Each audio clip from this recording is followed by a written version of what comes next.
ये क्या मामा श्री? तुला व्यापारियों के हाथ में शोभा देती है, राजनीतिज्ञों के नहीं। राजनीति दुनिया का सबसे कठिन व्यापार है मेरे प्यारे सम्राट। जहां शत्रु का लाभ और अपनी हानि ठीक से तोली नहीं गई तो पराजय का मुख देखना पड़ता है दुर्योधन। जैसे जैसे ये तुला, जिसकी एक ओर 100 कौरव और दूसरी ओर 5 पांडव, परंतु अभी तक इस तुला का संतुलन बना हुआ है दुर्योधन।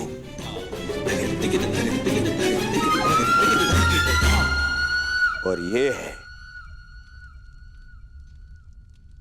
दिग्विजय, और दिग्विजय के पश्चात शक्ति का संतुलन हमारे पक्ष में होगा।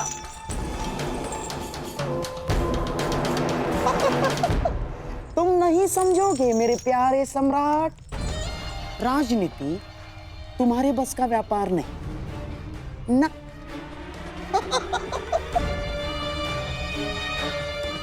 अर्थात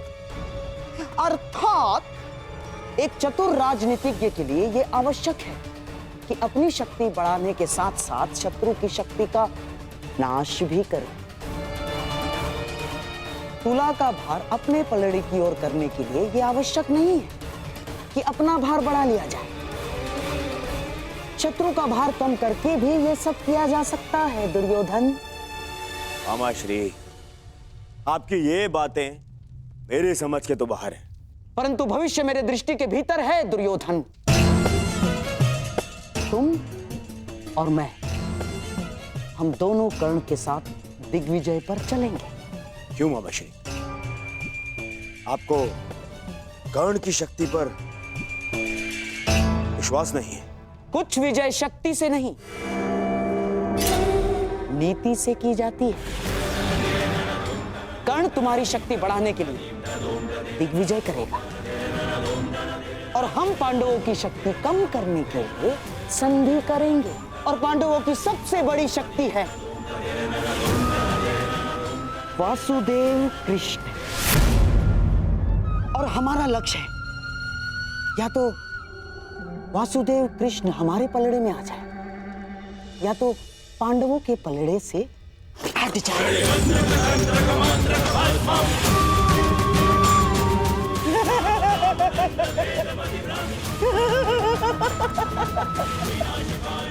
बस इतना कर लो मेरे प्यारे सम्राट, तो सदैव के लिए भारतवर्ष तुम्हारा। वासुदेव कृष्ण।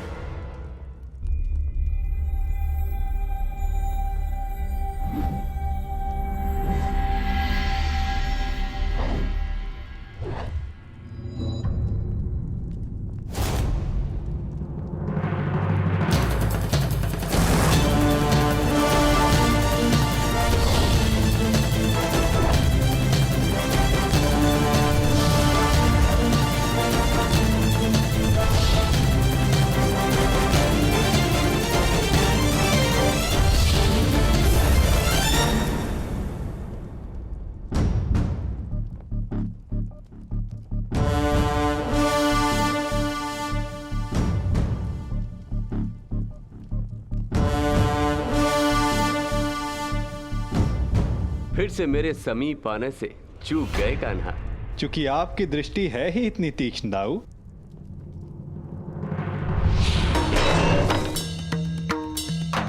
यदि रक्षक की दृष्टि तीक्ष्ण ना हुई तो शत्रु का कार्य सरल हो जाता है कान्हा। और मेरी दृष्टि से आज तक कोई भी दुश्मन की परछाई बच के नहीं जा सकी आज तक, और मेरे प्रहार से शत्रु के प्राण।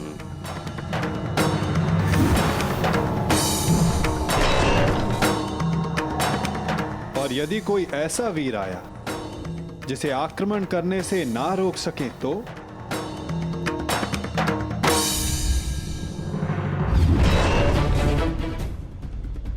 यदि वो कोई मनुष्य हुआ तो अपने काल को पुकारेगा। यदि वो राक्षस हुआ तो वो अपने प्राणों की भिक्षा मांगेगा।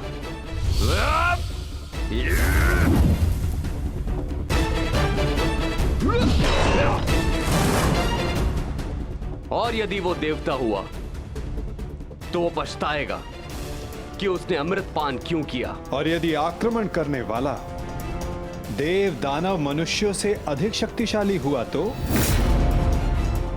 द्वारिका की रक्षा कैसे होगी दाऊ? तुम्हारे और मेरे रहते हुए भला द्वारका की ओर कौन खड़ा रह सकता है?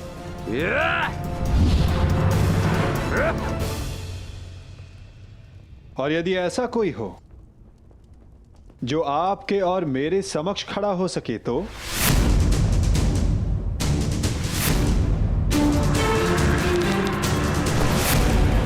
क्योंकि जिसका सामना हमसे होने वाला है दाऊ, वो स्वयं में एक पहेली है।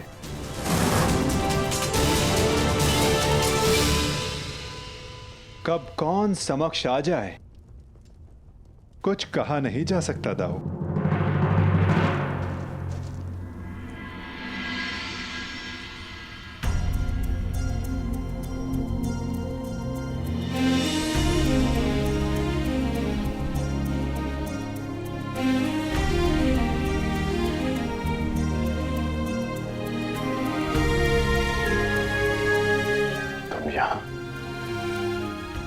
हाँ, सुना है तुम दिग्विजय पर जा रहे हो,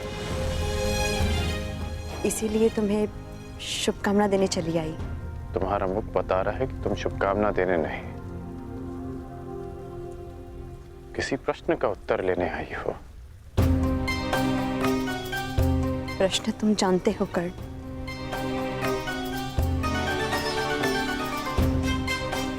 जानता हूं कि मेरा लक्ष्य क्या है, कि मैंने एक महान परिवर्तन का वचन दिया था। वैशाली, मैं उसी परिवर्तन की आशा में दिग्विजय पर जा रहा हूं। वचन तुमने अपनों की सुरक्षा का भी दिया था कर्ण। हाँ वैशाली, क्या कोई असुरक्षित है?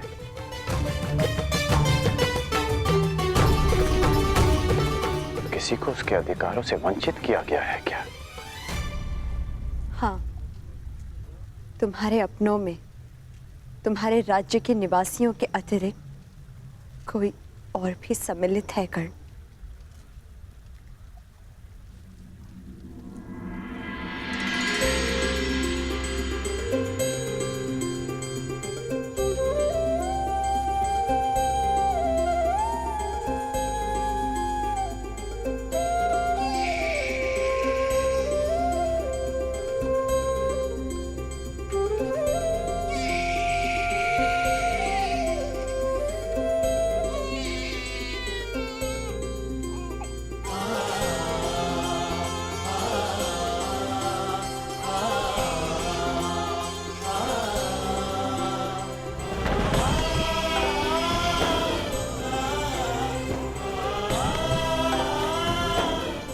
आपका पुत्र अंगराज।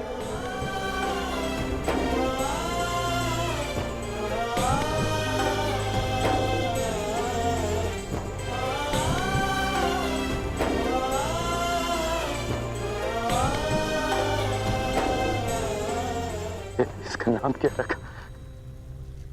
नामकरण अभी किया नहीं। पुत्र के नामकरण का अधिकार उसके पिता को होता है।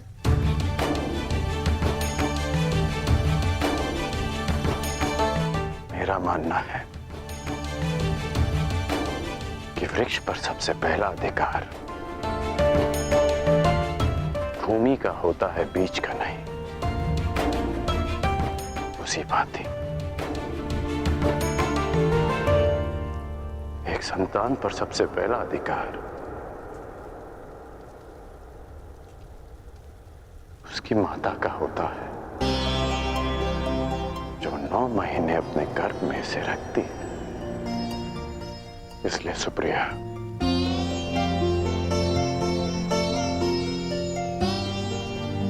इसका नामकरण तुम करोगी। ऋषिकेतु।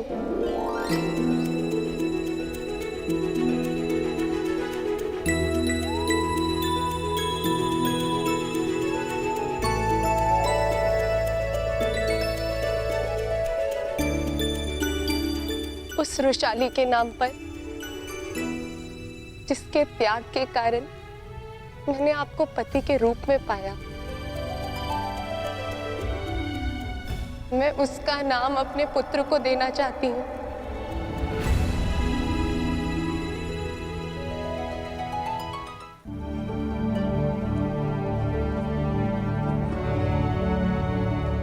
अद्भुत।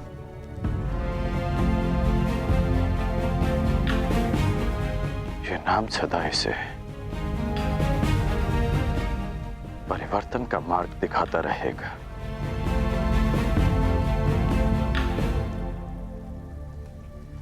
सुप्रिया, मैं नहीं जानता कि दिग्विजय पूर्ण होने में कितने वर्ष लगेंगे,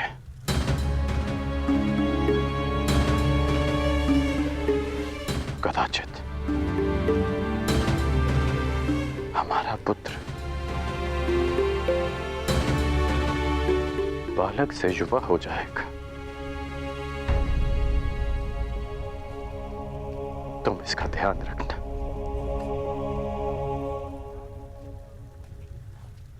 इसे कर्ण मत मनने देना।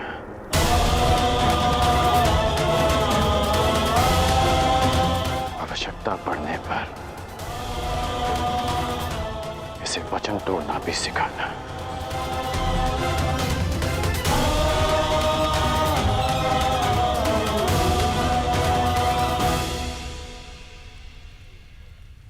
परंतु युवराज के लिए आप दिग्विजय पर क्यों जा रहे हैं? मैं युवराज के लिए नहीं, परिवर्तन के लिए जा रहा हूं। मेरी इच्छा है कि मेरी संतान एक नए भारत में पले, परिवर्तित भारत में, जहां कोई अन्याय ना हो, अत्याचार ना हो, कोई भेदभाव ना हो, जहां श्रेष्ठता जन्म से सिद्ध ना हो, अपितु कर्म से सिद्ध हो, जहां किसी और कारण को नियमों में भंग कर एक स्त्री का चीरहरण ना देखना पड़े।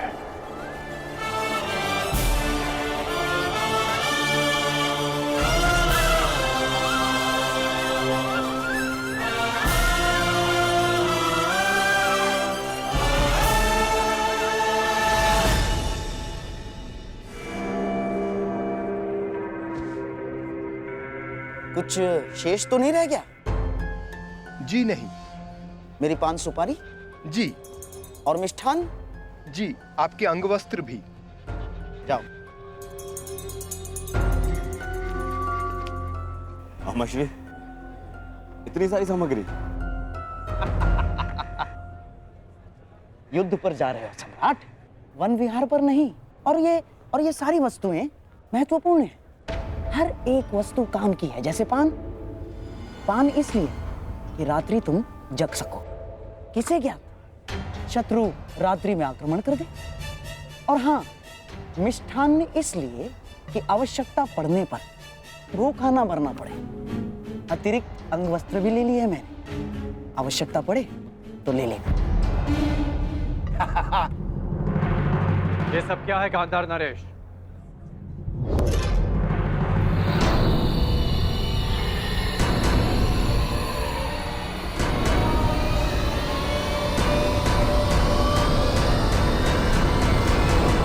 ये कैसा प्रबंध है? ये ऐसा प्रबंध अंगराज कि मैं और मेरा सम्राट दुर्योधन तुम्हारे साथ इस दिग्विजय यात्रा पर चलेंगे।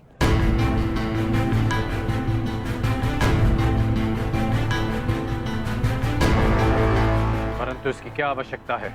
आवश्यकता है अंगराज, आवश्यकता है। तुम उन राजाओं पर विजय तो पालोगे, परंतु उनके समक्ष संधि की शर्तें कौन रखेगा? मैं। और हस्तिनापुर के प्रतिनिधित्व के रूप में मेरे दुर्योधन के समक्ष वो समर्पण करेंगे। मामाश्री,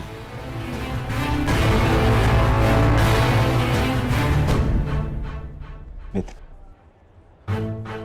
मैं केवल इसलिए चल रहा हूं ताकि अपनी आंखों से तुम्हें सभी राजाओं पर विजय प्राप्त करते हुए देख सकूं।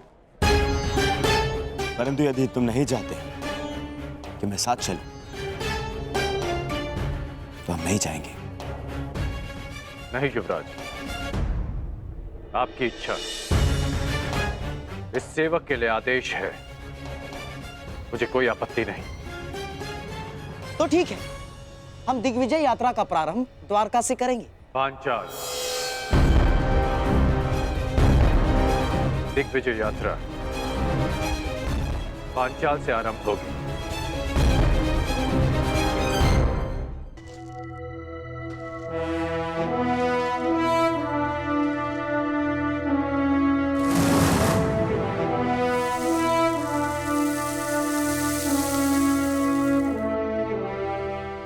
अब भी एक महत्वपूर्ण अस्त्र पाना शेष है पार्थ, पशुपतास्त्र।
इतनी शीघ्रता नहीं।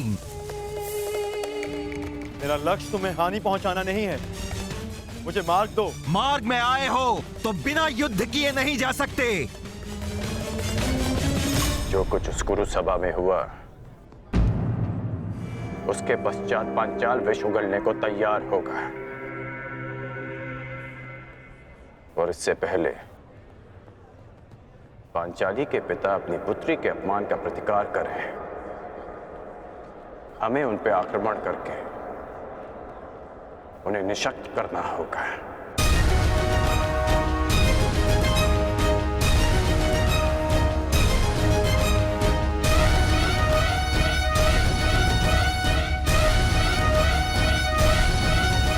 मामाश्री, शत्रु का पलड़ा अभी हल्का हो या बाद में, हमारा पलड़ा सदैव भारी रहेगा, क्योंकि हमारे पास कर्ण है।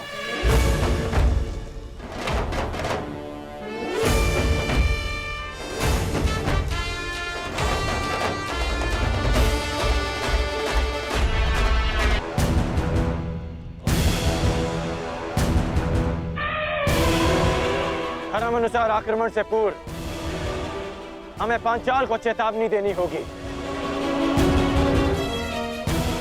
आक्रमण से पूर्व उन्हें समर्पण का अवसर देना आवश्यक है। मामाश्री, कहीं ऐसा ना हो कि हमारी दिग्विजय से पहले अर्जुन दिव्यास्त्र प्राप्त कर ले।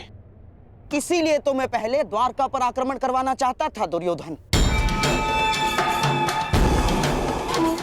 परंतु चिंतित ना हो, पशुपतास्त्र पाना कोई सरल कार्य नहीं। मार्ग में बहुत सी बाधाएं भी हैं सम्राट। मैं तुम्हें हानि नहीं पहुंचाना चाहता, परंतु मुझे मेरा मार्ग भी बनाना है।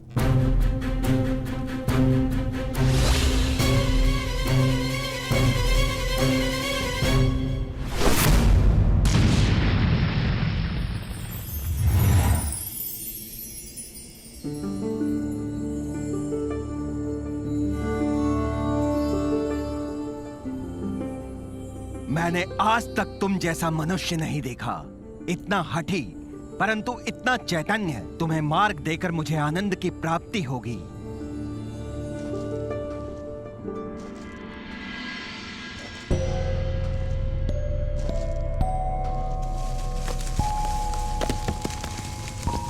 कौन है? कौन है यहाँ?